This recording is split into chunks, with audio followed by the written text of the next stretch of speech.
Part 6.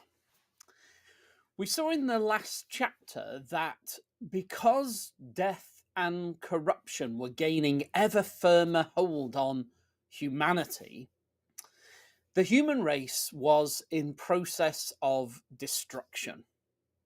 Humanity was created in God's image.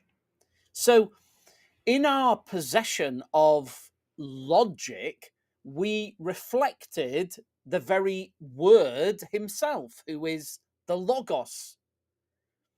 But all of this was disappearing, and the work of God was being undone. The law of death, which followed from our disobedience, was destroying us, and from it there was no escape. What was happening was, in truth, both monstrous and just not how things were supposed to be. It would, of course, have been unthinkable that God should go back on his word and take away the punishment of death for our transgression.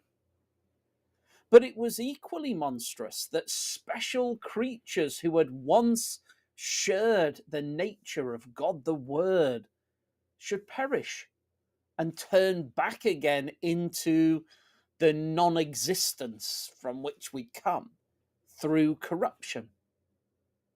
It was unworthy of the goodness of God that creatures made by him should be brought to nothing through the deceitful work of the devil. It was supremely inappropriate for the work of God in humanity to just disappear, whether through human error or through the deceit of evil spirits.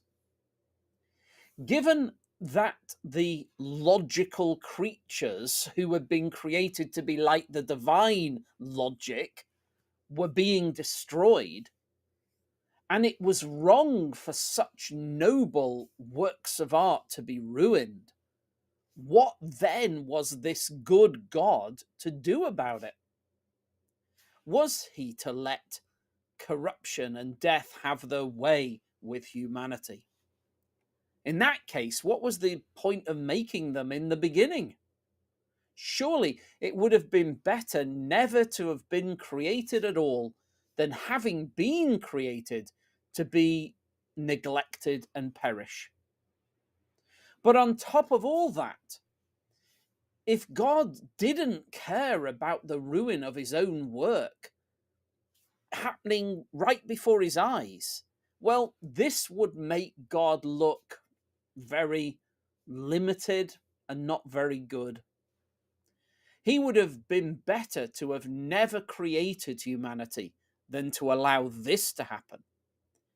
It was impossible, therefore, that God should leave humanity to be done away with by corruption, because it would not look right and it would be unworthy of God himself.